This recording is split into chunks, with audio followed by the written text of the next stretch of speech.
Estimados televidentes, tengan ustedes muy buenas tardes y bienvenidos a esta nueva edición del programa televisivo de cursos a cargo del Centro de Estudios Superiores Universitarios CESU de la Universidad Mayor de San Simón.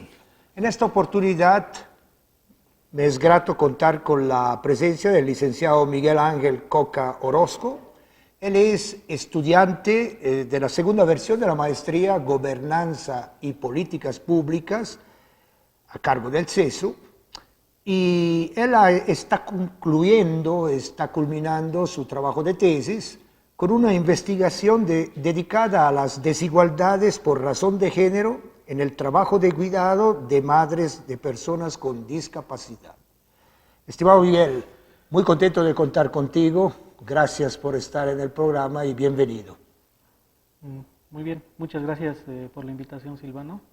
Bueno, aquí completamente abierto a un poco socializar los avances de la investigación que estoy realizando en el marco de esta maestría, ¿no?, de Gobernanza y Políticas Públicas, que la hemos cursado el anteaño pasado, con el Centro de Estudios Superiores.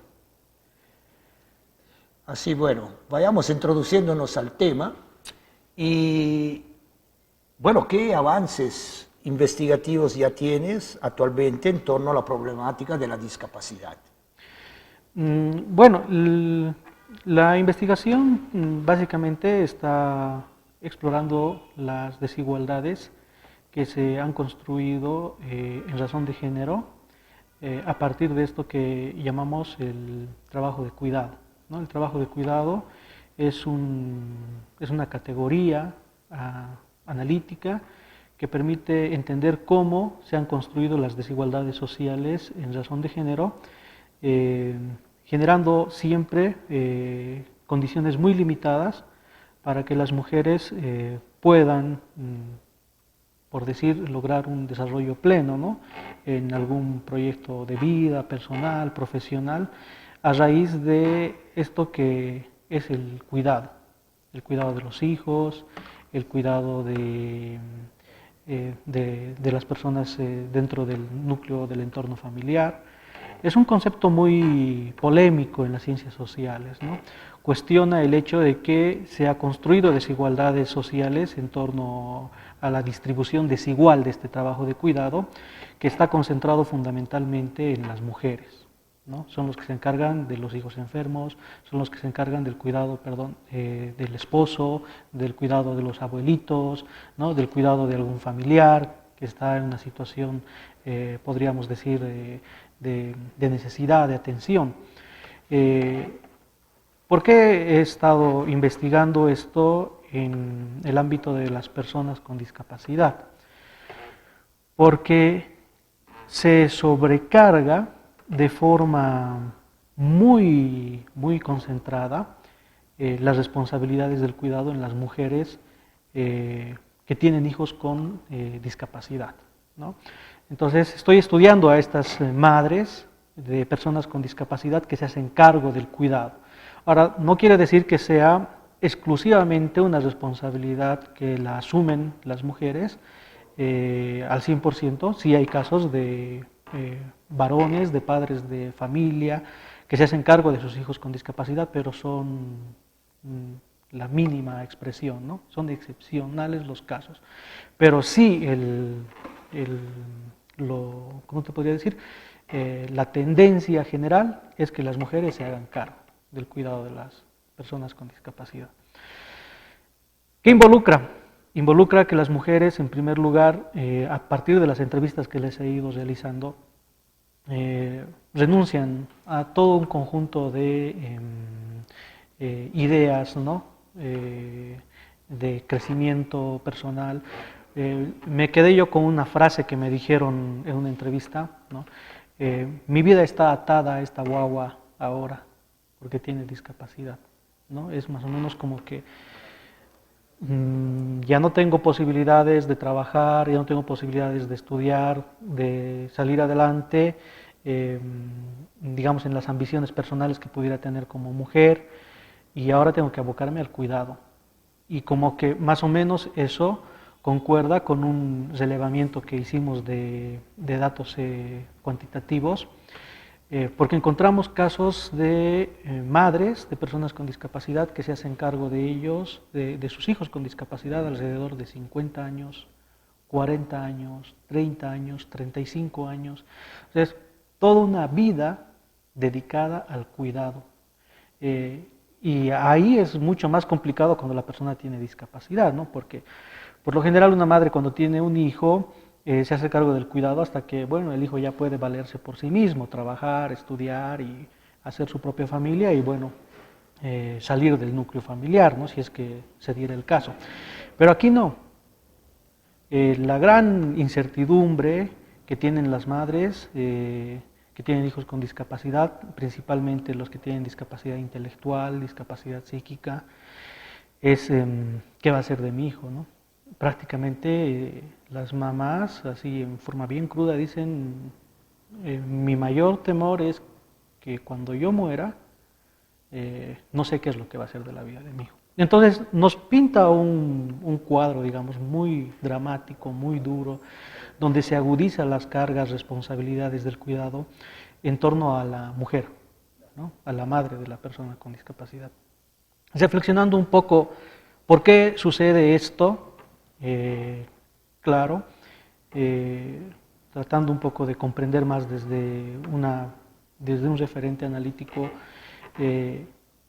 es que el trabajo del cuidado es algo que se hace de forma privada y recae fundamentalmente en la mujer, ¿no? Entonces, a pesar de que hay iniciativas locales, ¿no? Por ejemplo, con la ley de corresponsabilidad del cuidado, donde se desarrollan algunas campañas para que los varones asuman, o sea, es muy superficial el impacto de esas medidas, ¿no? Recae en un ámbito, yo creo, muy académico, muy de clase media profesional, porque después en los sectores sociales que son mucho más precarios en sus condiciones económicas, estoy hablando de trabajadores informales, comerciantes, transportistas, no hay eso, ¿no? No hay corresponsabilidad del cuidado, ni de parte del varón, que es la pareja, ni de parte del Estado. Hay un abandono casi total de parte del Estado en asumir esto que es el cuidado, el trabajo de cuidado. Justamente, vayamos al tema de las políticas públicas. ¿Qué tipo de políticas públicas has podido identificar en esta temática de la discapacidad? Bueno, en términos de políticas públicas, podríamos decir hay muchos ensayos, ¿no? Pero con impactos muy mínimos, muy relativos en esta población. Por ejemplo, tanto a nivel departamental como a nivel municipal se ha trabajado en prevención, ¿no? O sea, políticas públicas de salud orientadas a la prevención de la discapacidad. Pero su impacto es muy reducido, ¿no? Porque la información es una información muy procesada que no llega, no hay canales de socialización, no hay campañas de socialización que lleguen a tener la cobertura, digamos, del área que estoy investigando, que es en todo el municipio de Cochabamba. Ahí los centros de salud obviamente deberían ser, ¿no? los pilares importantes para hacer, por ejemplo, prevención de discapacidad, pero es muy mínimo, ¿no? Es muy mínimo. También he podido ver que el descuido que existe, pero es por falta de conocimiento de las familias, de las madres, de los padres, de los hijos que adquieren discapacidad, por ejemplo, es por falta de información, ¿no? Por decirte, una fiebre alta produce lo que llamamos la meningitis, ¿no? Que básicamente desemboca en un cuadro de discapacidad intelectual. Entonces, cuando un hijo pequeño está pasando por una etapa, digamos, de fiebre, inmediatamente la reacción de la madre debe ser llevarlo al centro de salud para que se le controle la fiebre y no se le dispare, ¿no? Porque si la fiebre sube por encima de los 38 grados centígrados, de los 38 grados, automáticamente ya se adquiere la discapacidad por meningitis, ¿no? Es decir, es una temperatura que el cerebro no aguanta. Y el daño ya es irreversible y la discapacidad ya es un hecho en esa situación. O sea, políticas de prevención existen, pero son igual muy en la superficie, ¿no? No se aborda estructuralmente, por ejemplo, como parte de la educación sexual, digamos, en los colegios, el tema de prevenir, por ejemplo, la discapacidad, el consumo de drogas, el consumo de bebidas alcohólicas, la violencia en la familia, ¿no? El padre que va, le golpea a la esposa y que está embarazada, puede generar un cuadro de discapacidad en el hijo que desemboca en discapacidad. Y bueno, o sea, son como multidimensionales las causas de la discapacidad, y las políticas públicas no logran mucho atacar el problema, ¿no? Desde la prevención, que sería, digamos, lo estructural. Ahora, en la atención, por ejemplo, de salud a las personas con discapacidad, igual, ¿no? Es decir, a pesar de que ellos tienen seguro, pueden asistir a un centro de salud, les atienden, pero los medicamentos y todo lo demás corre por su cuenta. Y la gran mayoría de las familias que tienen hijos con discapacidad son familias de escasos recursos económicos. Entonces ahí el servicio, el seguro de salud no les llega, ¿no? En temas de cuidado de personas con discapacidad, políticas de cuidado, hay muy poco, ¿no? El municipio se ha emprendido algunos proyectos de, por ejemplo, centros de atención para personas con discapacidad, específicamente para personas que tienen discapacidad. Y bueno, son servicios que en cierta forma tratan de colaborar, ¿no?, en el cuidado de los hijos con discapacidad para que las mujeres puedan, digamos, trabajar, pero su impacto es muy reducido, son proyectos que duran 6 meses, 4 meses, ¿no? Entonces son un paliativo, pero no resuelven estructuralmente el problema. En términos educativos, ahí sí tenemos un agujero negro, ¿no?, un abismo en términos de políticas públicas educativas para personas con discapacidad, porque las nuevas tendencias de inclusión de las personas con discapacidad es que más bien la escuela se adapte a las personas con discapacidad, se adapte a la realidad y no las personas tengan que adaptarse a la escuela, ¿no? Entonces hay centros especiales, ¿no?, como Cereco para personas con discapacidad intelectual, como el IDA, por ejemplo, Instituto de Audiología para personas con discapacidad auditiva, donde les enseñan lengua de señas, que eso está bien. El Centro Padre Ignacio Salles, ¿no? Hay una gran variedad de centros educativos, pero es difícil el acceso a los mismos, ¿no? Los buses del municipio, digamos, tienen cierta incidencia, ¿no?, en recoger a los hijos con discapacidad desde sus domicilios, pero te puedo hablar de casos, por ejemplo, Uxpa, ¿no? En Uxpa hemos tenido varios casos donde los hijos que tienen discapacidad viven en los cerros, ¿no? Entonces, muchas mamás nos decían, por ejemplo, yo a mi hijo hasta que ha tenido 5, 6, 7 añitos lo cargaba y lo bajaba hasta donde pasaba el bus de la alcaldía, pero ahora mi hijo tiene 10, 12, ha crecido, es grande, no puedo cargarlo. No puedo manejar silla de ruedas, porque para empezar es pendiente, no hay asfaltado, o sea, ¿cómo lo voy a llevar? Entonces, prácticamente esos niños no acceden. Y hay escuelas también, ¿no?, en las zonas, y el problema en las escuelas regulares es que cuando los hijos que tienen discapacidad de una familia ingresan a la escuela, en primer lugar el bullying, ¿no?, de sus compañeros, no entienden la discapacidad. En segundo lugar, el desconocimiento de la temática de discapacidad por parte de los padres de familia, ¿no? Dicen, o sea, hay muchas cuestiones, ¿no? Por ejemplo, dicen, le va a contagiar a nuestro hijo su discapacidad. No puede estar con nosotros o con nuestros hijos porque no son normales, tienen que ir a una escuela especial. Y esa misma actitud existe en los profesores. los profesores, ¿no?, que les dicen a las mamás, tu hijo no puede, tu hijo no aprende, así que tienes que llevarle a una escuela especial. No, no es para esta escuela. Entonces, en términos educativos, de políticas educativas de inclusión de personas con discapacidad, ahí hay otro agujero negro, ¿no? Es decir, es un abismo total.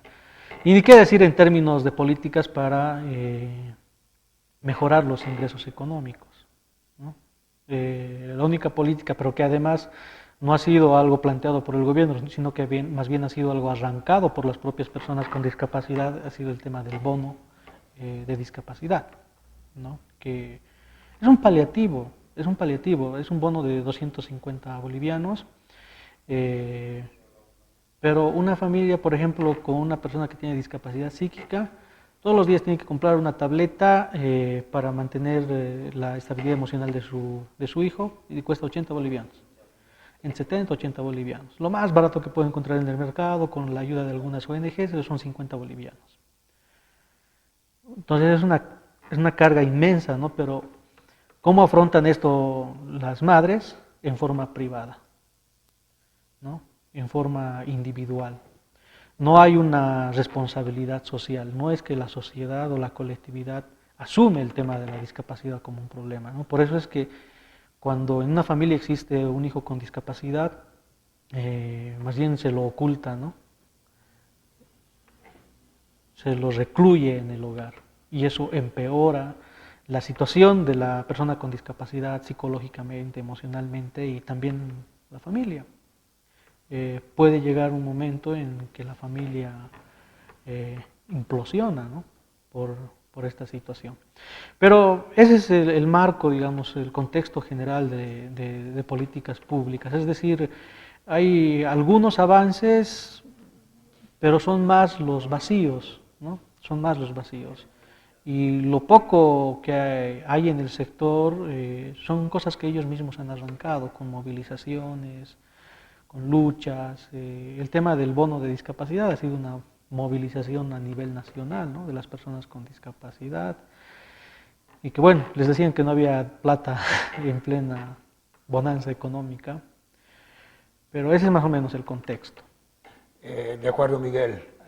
Ahí va un poco el sentido de tu investigación, porque vamos a esperar buenas propuestas de acuerdo a los resultados que vas a encontrar, buenas propuestas que tú podrás hacer de políticas públicas. Bueno, pero ¿qué supone el trabajo de cuidado de las personas con discapacidad? Cuidar a una persona con discapacidad es una labor sumamente compleja, ¿no?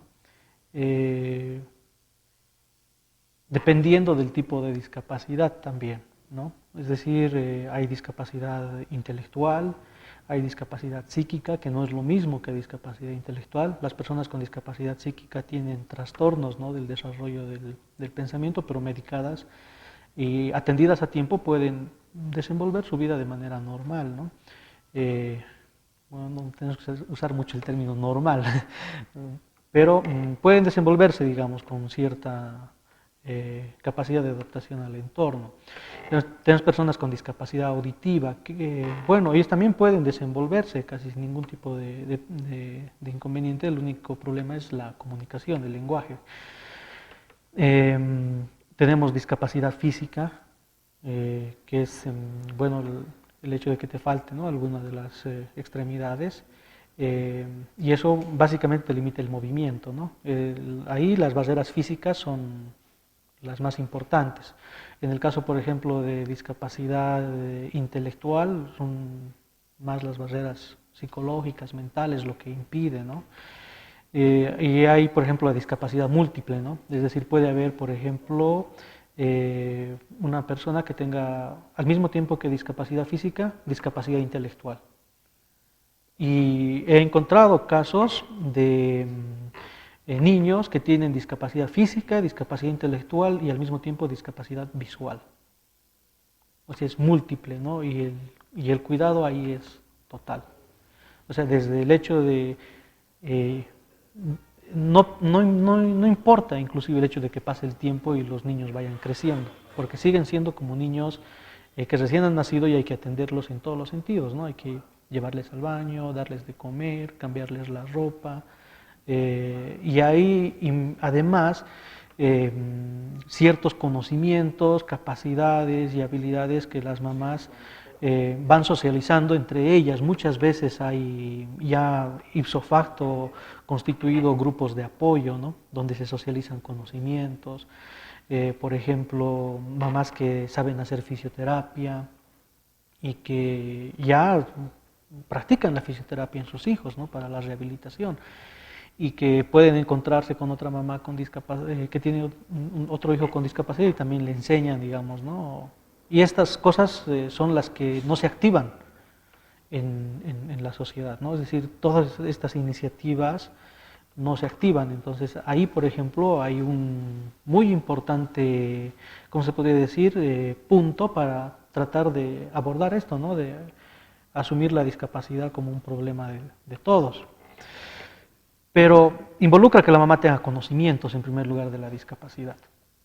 Tiene que conocer la discapacidad de su hijo, tiene que entender, ¿no?, qué efectos, qué consecuencias trae.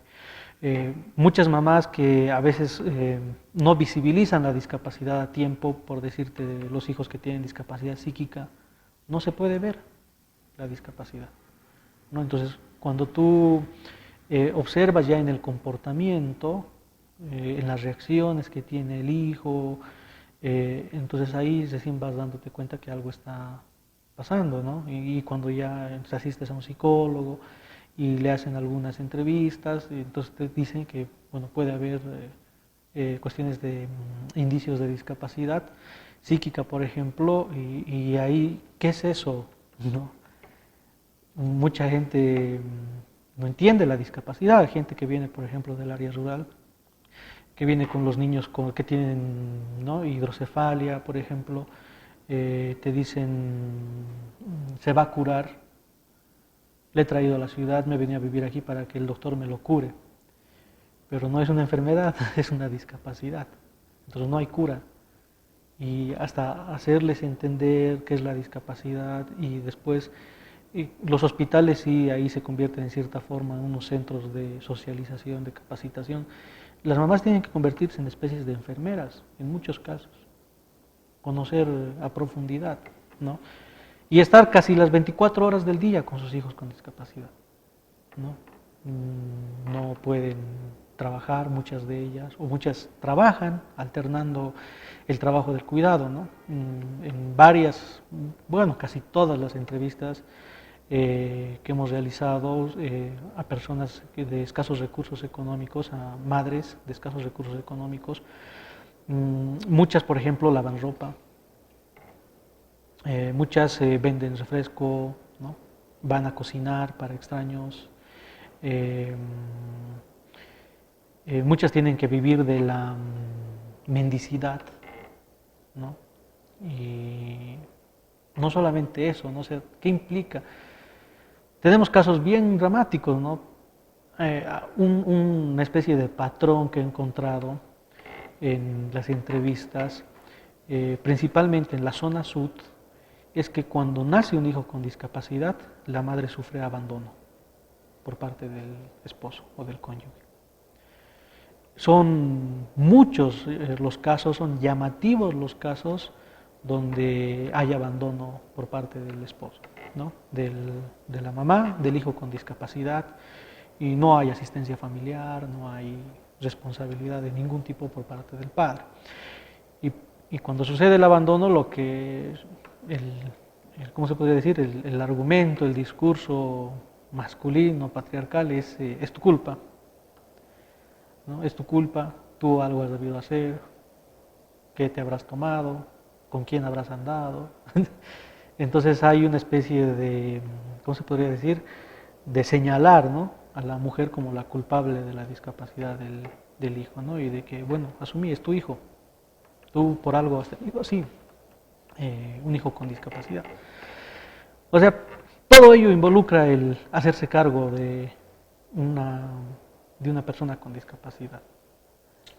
Bueno, Miguel, el tiempo ha pasado y tenemos que cerrar el programa, pero Nos has dado a conocer un escenario bastante importante ante una sociedad poco atenta a toda esta temática de la discapacidad, ante un Estado que quizás está en un nivel incipiente para enfrentar, digamos, todas estas necesidades que son realmente fuertes, reales en muchas personas. Bueno, nos has presentado también el escenario de lo que significa para una familia, bueno, tener a una persona con discapacidad, normalmente un hijo, una hija. Nos has planteado el rol de la mujer, que prácticamente va sacrificando toda su vida para poder atender, para poder cuidar a esta persona con necesidades específicas, con necesidades particulares. Y bueno, para despedirnos del programa, muy brevemente, Miguel, ¿alguna observación que quieres implementar para cerrar? Bueno, o sea, no tiene que ver mucho con el tema de la investigación que estoy realizando, porque bueno, estamos en una etapa todavía de recolección de datos, de realización de entrevistas, pero sí hay algo que me llama bastante la atención, ¿no? Cuando en la familia nace un hijo con discapacidad, se rompe todo, ¿no? O sea, todo el equilibrio emocional, psicológico en la familia. Y en realidad la familia tiene que entender y asumir la discapacidad para poder salir adelante. Porque he visto que más bien las familias se disgregan, ¿no? Y no se asume la problemática de un hijo con discapacidad. Y apuntar en estas iniciativas, ¿no?, de solidaridad social, de grupos, colectivos, que realmente apoyan en asumir la discapacidad de los hijos. Puede pasar a cualquier familia, le puede pasar a cualquier familia por múltiples razones. Uno no tiene la vida comprada, ¿no? Uno no tiene la vida segura. Puede uno salir a la calle y sufrir un accidente y adquirir una discapacidad. No solo se nace con discapacidad, también se la puede adquirir. Entonces, es algo de lo que toda la sociedad debería hablar y debería asumir de forma colectiva. Muchísimas gracias, Miguel, por tu preciosa sensibilidad que nos estimula a siempre preocuparnos de construir una sociedad distinta. Bueno, estimados televidentes, el día de hoy estuvimos con el licenciado Miguel Ángel Coca Orozco. Él está culminando sus estudios de maestría en el CESO, una maestría dedicada a la gobernanza y a las políticas públicas. Hoy nos hizo atentos sobre algo que es muy importante, que como sociedad, una sociedad madura, aprendamos a asumir. Una atención peculiar hacia los más vulnerables y entre ellos también las personas con discapacidades o con capacidades diferentes. Esperemos que el programa haya sido de su agrado. Hasta una próxima oportunidad. Muy buenas tardes.